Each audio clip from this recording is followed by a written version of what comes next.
Hello and welcome back to another fanfiction video as we go over another what if scenario as what if Anakin decided to spare Count Dooku's life and take him back to the Jedi Council to arrest him for his crimes.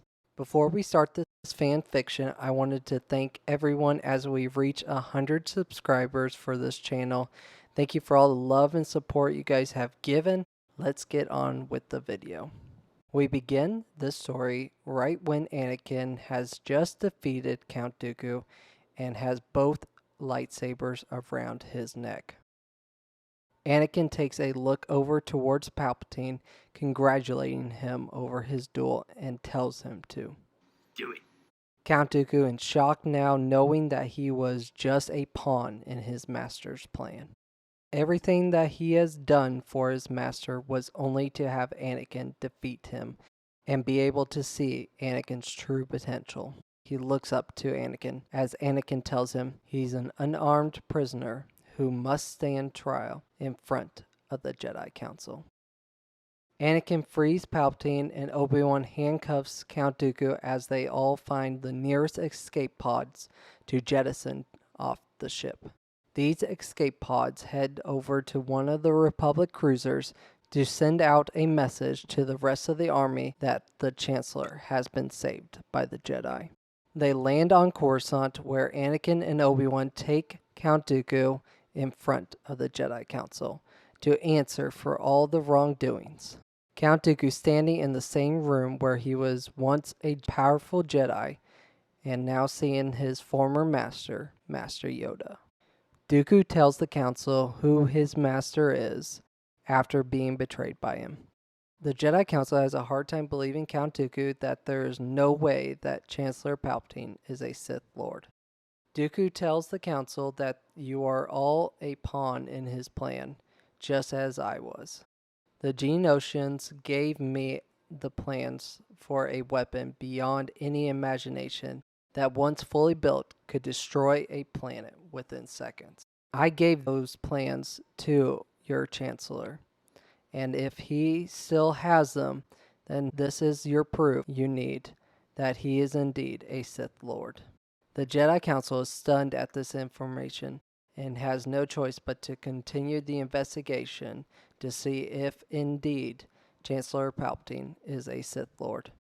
Before this session ends, the Jedi Council tells Anakin Skywalker of his next mission, to spy on the Chancellor and see if he can find these plans.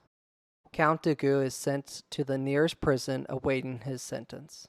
Anakin, at this moment, has not yet been having any dreams of Padme dying at childbirth, nor has he been denied the rank of Jedi Master by the Jedi Council.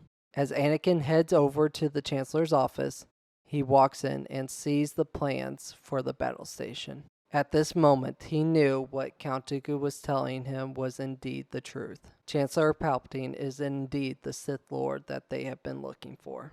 Anakin tells Palpatine that they are still looking for General Grievous in the Outer Rim. Once we find him, the war will be over. Anakin leaves the Chancellor's office to quickly find Obi-Wan before he leaves to go find Grievous. Anakin finds Obi-Wan and tells him, I saw the plans Count Dooku was talking about in Chancellor Palpatine's office. He has the readings to the battle station Count Dooku was telling the Jedi Council. He must indeed be the Sith Lord we have been looking for. Obi-Wan knows at this moment that finding Grievous isn't his priority anymore. Obi-Wan contacts Master Yoda saying that we need to conduct an emergency session with the Jedi Council. Anakin tells the council exactly what he saw in Chancellor Palpatine's office, with him reading the plans to the massive space station that could end the Republic when fully built. Council, no longer worried about finding Grievous, devise a plan to arrest the Chancellor. Yoda knows if he is indeed a powerful Sith Lord, that he will need many skilled Jedi Masters to lead this mission.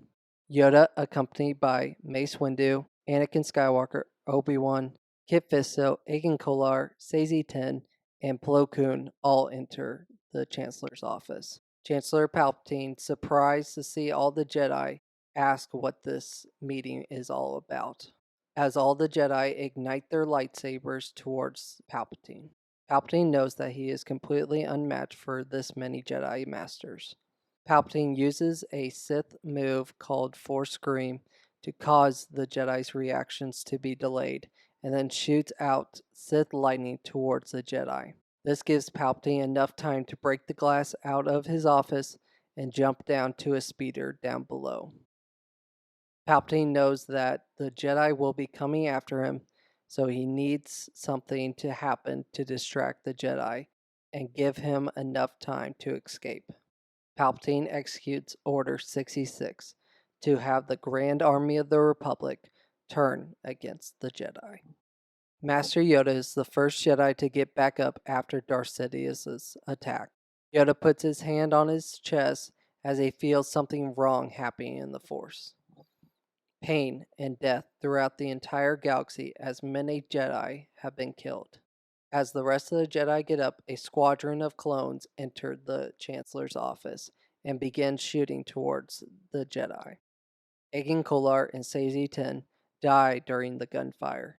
As the rest of the Jedi are able to defend off the attack, the rest of the Jedi go out to the broken window as they see the Jedi Temple burning. Yoda and Mace Windu make a plan to rescue the surviving Jedi and younglings at the Jedi Temple. Yoda tells Plo Koon to search the skies and shoot down any gunships heading towards the temple. Anakin, Obi-Wan, and Kit Fisto all start on the bottom level and rescue as many Jedi as possible. Yoda and Mace Windu would then search the landing platforms around the temple to help evacuate the surviving Jedi. As Anakin, Obi-Wan, and Kit Fisto walk into the temple, so many Jedi have already been killed, with most of the temple on fire. Mace Windu and Yoda find a landing platform with a gunship, dropping off more clone troopers. Mace Windu is able to defeat those clone troopers and take over their gunship. Yoda contacts Obi-Wan, telling them that they have secured a gunship ready to pick up survivors. Anakin walks into a Jedi chamber where a bunch of younglings are trying to hide from the clones. Anakin tells the younglings to follow him as they have a gunship outside. Anakin contacts Master Yoda, telling him he has survivors heading their way. As they all head towards the gunship, a shade of red comes across the room and stabs Kit Fisto in the chest. Anakin and Obi-Wan turn around to see a squad of clones with Darth Sidious. The clones fire towards the Jedi, causing Obi-Wan and the younglings to get separated with Anakin, leaving him all alone to face Darth Sidious. A bolt of lightning comes towards Anakin, and he is able to block the shot.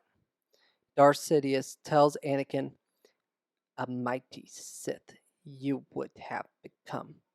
Your attachment to your friends and the Jedi Order have made you weak, and now you must die." As Sidious ignites both of his lightsabers, Anakin, full of rage and anger towards the Sith Lord for what he has done, Anakin hears Qui-Gon's voice reminding him, "Anakin, you are the chosen one, and you will bring balance to the Force." Anakin grabs another fallen Jedi's lightsaber to use lightsaber form Jar-Kai to match with Sidious. They both go on the offensive as each one strikes back at each other, each lightsaber strike trying to get the advantage over the other. Obi-Wan was able to defend off the clone troopers long enough to get the younglings to safety with Master Yoda and Mace Windu. Obi-Wan tells Yoda that Anakin is in grave danger and must go back. As the battle between Anakin and Sidious goes on, Sidious is able to break one of Anakin's lightsabers. Anakin, now at a disadvantage, looks for help until he sees Obi-Wan. Darth Sidious sees Obi-Wan and force pushes Anakin towards the wall, causing him to get stuck. Obi-Wan tells Darth Sidious to release Anakin, Sidious knows that if he could kill Obi-Wan, that perhaps Anakin could turn to the dark side. Obi-Wan, one of the best defensive duelists in the Jedi Order, is still no match for a powerful Sith Lord like Darth Sidious. As Darth Sidious shoots Force lightning and chokes Obi-Wan at the same time, it is only a matter of time before he is dead.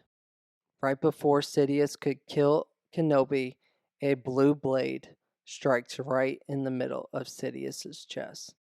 Anakin was able to get free while Sidious was focusing his attack on Obi-Wan. Sidious falls down to the floor as Anakin goes over to Obi-Wan. Anakin knows that Obi-Wan must seek medical attention immediately as he is scarred from the lightning. Anakin carries Obi-Wan to the gunship as they take off. Plo Koon, watching from the skies, sees more gunships heading towards the surviving Jedi, as Plo Koon is able to intersect and destroy the gunships. Obi-Wan and the younglings are taken to a medical facility far away from any clones to receive the medical attention they need. Yoda works on the comlink to send all surviving Jedi to stay away from the Jedi Temple as the clones have turned against them. Obi-Wan soon wakes up and thanks Anakin for saving his life again. Obi-Wan tells Anakin, "I owe you one." Anakin would live up to the prophecy of the Chosen One after defeating the Sith and bringing balance to the Force. Anakin would then soon raise his children, Luke and Leia, and create a new Jedi Order. Thank you very much for watching this video. This has by far been one of my favorite videos to make. Comment down what you would have done in this fan fiction if Anakin saved Count Dooku. Make sure to like and subscribe so you never miss a video. Thank you.